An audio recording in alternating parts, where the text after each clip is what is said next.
안녕하세요, 여러분. 여러분과 이야기를 해야 할 것 같아요. 왜냐하면 여러분이 마음속으로 내게 이 세상을 낙원으로 바꿔달라고 일종의 압력을 보내고 있어서요. 그리 간단한 일이 아니에요. 아니면 부처님이 벌써 그렇게 하셨거나 예수님이 그렇게 하셨겠죠. 또 내가 사람을 바꾸려고 최선을 다할 필요조차 없었을 거예요. 알다시피 이 세상이나 그 어떤 세상으로 오기 전에 영혼들은 어떻게든 더 완벽해지고 더 위대해지기를 갈망했습니다. 이 세상은 마야와 그의 무리들이 새롭게 창조한 세계였으니까요. 타락한 천사가 신에게 대적하며 자신이 낫다는 걸 증명하고 싶어한 것처럼요. 마야는 이 세상을 창조한 후에 영혼들에게 내려오라 청하며 그들이 지금보다 더 위대해질 것이라 약속했어요. 그리고 모든 영혼들은 순수하죠. 자신이 더 나아질 수 있다는 것을 증명하길 원하거나 모험처럼 새로운 경험을 하고 싶어 했어요. 그래서 그들은 차원에서 내려왔어요. 그리고 물론 더 위대해지려면 시험과 심사를 거쳐야만 하죠. 주 마하비라에 대한 이야기를 기억하나요? 그가 더 깨닫기 위해 아직 명상 수행을 하고 있을 때 천신들 가운데 한 명이 마하비라를 찬탄하며 말했죠. 주 마하비라는 이러저러하며 정말 대단하고 훌륭하고 용감하고 매우 뛰어나다고요. 그 신은 주 마하비라를 매우 좋아했어요. 그러자 옆에 있던 부하 한 명이 그에게 말했어요. 우린 그 점에 대해 확신할 수 없습니다. 섣불리 그를 너무 찬양하지 마세요.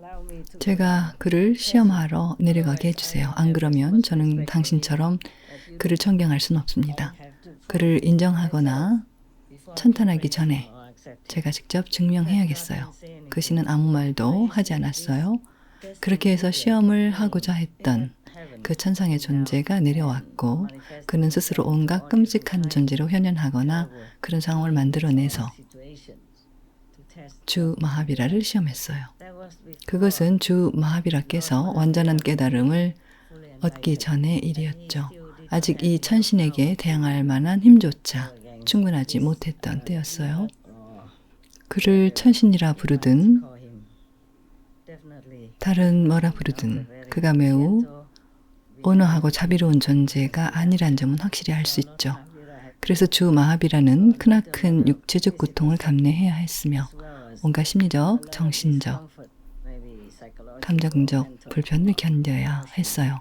하지만 그럼에도 불구하고 주 마하비라는 그 모든 것을 극복했죠.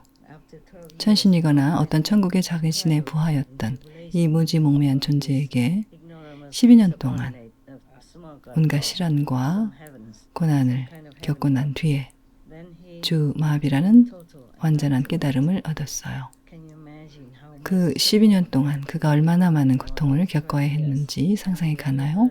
우리는 기록을 통해 단지 그 일부만을 들었을 뿐이죠. 아마 그 제자 가운데 한 명이 기록했을 겁니다. 아니면 그 모든 걸 지켜보면서 주 마하비라를 보호하려고 했고 그 모든 일을 알고 있던 몇몇 천신들이 기록했을 수도 있죠. 그 천신이 인간의 모습으로 나투어서 그의 제자나 동행이 되어 그 모든 걸 기록했을 수도 있어요. 어쩌면 주 마하비라께서 사람들에게 그 일에 관해 말한 것을 그들 중 일부가 글로 남겼을 수도 있고요. 그래서 다행히 우리가 주 마하비라께서 수행 시기에 겪은 시련과 시험에 관해 알 수 있게 된 거죠. 자, 우리는 모든 영혼 안에 신의 불꽃이 있고 모두가 신의 형상대로 창조됐으며 심지어 신께서 그들 안에 거하신다는 말을 들었고 그 사실을 알고 있죠.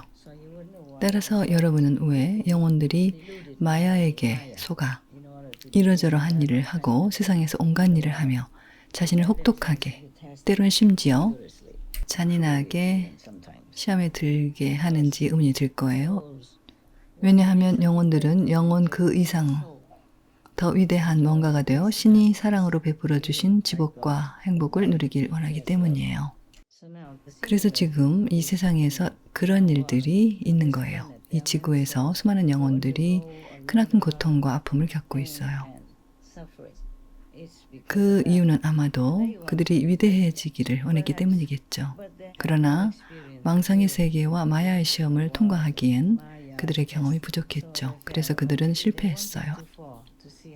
아니면 타락하면 어찌 되는지 알고 싶었던 걸 수도 있어요. 그렇게 해서 이 물질계에서 도덕적이고 고결한 기준을 고수하지 않는 모든 영혼은 마야의 처벌을 받게 된다는 걸 알게 되고, 그래서 기꺼이 그걸 따르게 되는 거죠.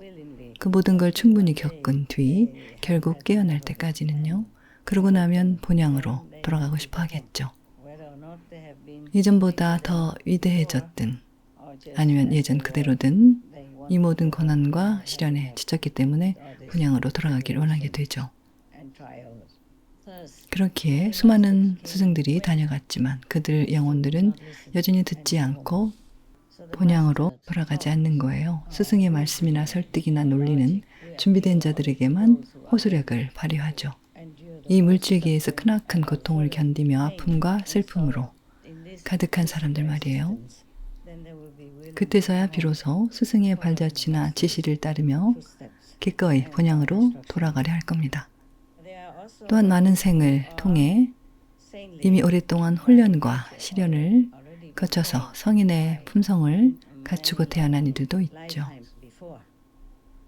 그들은 스승을 따를 준비가 되어 있을 겁니다.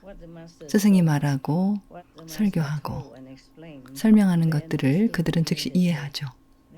그들의 마음속에는 의심의 여지가 없어요. 그래서 단번에 스승을 믿고 스승이 말하고 가르치는 것은 무엇이든 따릅니다. 그들이 소위 좋은 제자들입니다. 그들은 빠르게 진보합니다. 그들은 힘이 있고 유용하며 인류에게 도움이 되는 제자들이죠. 하지만 그 수가 많지 않죠. 그 어떤 스승도 내려오면 이른바 오른팔을 단지 몇 명만 둘 수 있으니까요. 그들은 전생에 그나 그녀를 따랐고 이미 훈련을 받았으며 시험을 거쳤고 정화된 사람들이죠. 그들은 스승의 사명을 돕기 위해 내려온 이들이죠. 이들은 이미 일종의 성현들이거나 혹은 여러 생 동안 스승의 제자가 되어 공부했고 이미 해탈했지만 스승을 돕기 위해 지구로 일부러 내려온 존재들이죠. 이 세상과 물리적으로 연결되어 있지 않으면 별 도움이 안 되니까요. 인류 또는 이 행성의 모든 존재를 돕는 가장 효과적인 방법은 물질 세계에서 그들과 함께하며 이 행성의 존재들이 하는 식으로 온갖 세속적인 일들을 하는 거예요. 그건 그들의 고통을 이해하기 위한 것이기도 합니다.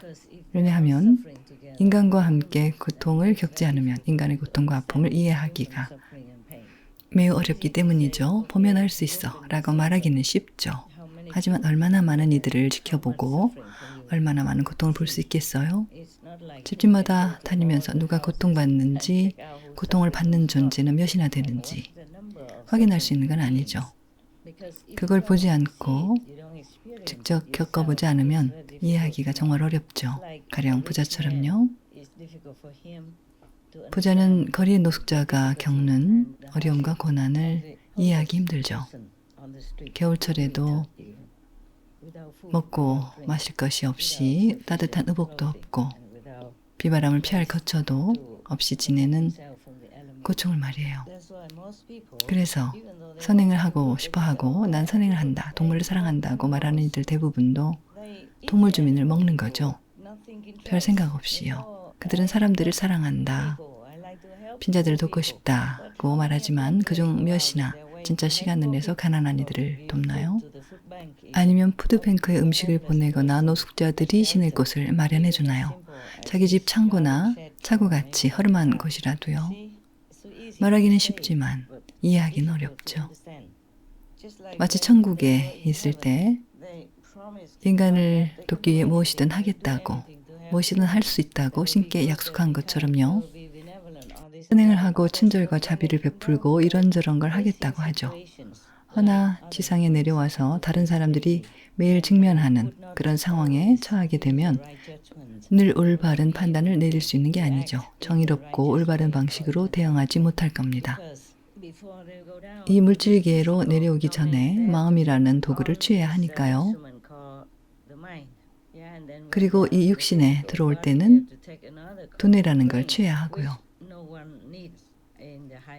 두뇌는 높은 세계에선 필요하지 않아요. 위에서 여기로 내려오는 동안 가령 4세계나 5세계에서 내려온다고 하면 3세계, 범천의 세계를 거쳐야 해요.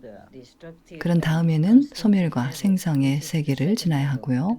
그게 2세계죠. 거기서 마음을 갖게 돼요. 마음에는 이런저런 상황에 대처할 수 있는 기본적인 지식과 경험이 갖추어져 있어요. 하지만 이 세상에는 겪고 경험해야 할 게 수없이 많아요. 그래서 마음이 늘 해답을 줄 수 있는 건 아니죠. 그러면 두뇌가 인간이 다뤄야 하는 여러 다른 상황에서 어떤 해답들을 제공해야 해요. 더 높은 세계에서 내려온 사람들도 마찬가지예요. 한동안은 혼란을 느끼고 난감할 수 있는데 그러다가 스승을 또 다른 스승을 만나거나 내면 천국의 빛과 내면 천국의 음료, 즉 신의 직접적인 가르침을 전해주는 관음법문처럼 깨달음을 주는 법문을 전수해주는 환생한 스승을 만나면 깨어나고 깨닫게 되고 그래서 상황에 더 잘 대처하게 되죠. 더 많이 깨달았으니까요. 지혜가 더 커지는 거죠. 학교에서 배운 이 세상 지식뿐 아니라 우리 모두의 내면에 있는 지혜에 접근할 수 있죠. 그리고 이 세상에는 두 가지 면이 있어요. 우리 모두 알죠? 긍정적인 면과 부정적인 면이요. 일부 인간은 부정적인 면을 따르기도 하죠. 쉽게 접근할 수 있고 손쉽고 결과도 바로 오는 것처럼 보이니까요. 그래서 신이나 천국의 품성에 반하는 일들을 하기도 해요. 하지만 그곳에서 그들은 일시적, 순간적으로 약간의 스릴과 재미를 느낄 거예요. 그래서 그런 생활 방식을 따르게 되겠죠. 가끔은 따분하고 우울해서 집 밖으로 나가 술집에 가서 동물 주민의 고기를 먹고 술을 마시는 사람들처럼요. 간의 술 기운이 들어가면 곧바로 효과가 있는 것처럼 느껴지기도 하죠. 그들은 덜 우울하고 더 행복하다는 식으로 느끼지만 그 효과가 떨어지고 나면 전보다 더 비참함을 느끼게 될 거예요. 게다가 신체적 부작용도 뒤따르죠. 그들은 더 많은 질병에 걸리고 더욱 심한 우울증에 시달리게 되어 병원에서 보내는 시간이 늘어날 거예요. 그리고 온갖 것들이 영향을 미칠 텐데 술을 마시고 너무 많은 동물 주민의 고기를 먹어서 술과 고기에 든 독성 때문에 사고를 제대로 할 수 없으니 업무에도 지장이 생기죠. 그들은 점점 더 지능이 떨어져서 업무를 잘 수행하지 못할 수도 있어요. 또한 가족들에게 원하는 만큼 잘 해주지 못할 수도 있어요. 그래서 가족 간에 불화가 생기고 골이 깊어지면 가정이 파탄나기도 하죠. 가정 파탄은 아이들에게 매우 나쁜 영향을 주게 될 것이며 그에 따른 결과로 나아가 이 사회에도 악영향을 미칠 거예요. 지능이 떨어지는 이들과 불행한 아이들이 생겨나는 등 그럴 테니까요. 세상을 둘러보면 이 세상이 얼마나 엉망인지 알 수 있잖아요. 사람들이 자동차 같은 이 육신에 올바른 물질 연료를 넣지 않기 때문이에요. 좋은 연료를 넣으면 차는 더 잘 달리고 더 오래 달리죠. 우리 육신도 그래요. 알코올과 동물 주민 고기나 마약 같은 잘못된 걸 몸에 집어넣으면 두뇌, 마음이 혼란스러워집니다. 서로 섞여져서 조절할 수 없게 되죠. 그러면 여러분은 온갖 잘못된 정보를 받게 돼요. 그럼 올바르게 생각할 수 없고 그래서 계속 이를 그르치게 되죠. 이를 그르칠수록 그릇된 결과가 점점 많아질 거예요. 허나 사람들은 이런 덫에 아주 깊숙이 빠진 탓에 그릇된 일을 해서 그릇된 결과를 얻는다는 사실조차도 알지 못해요. 해서 세상이 이렇게 비참하죠.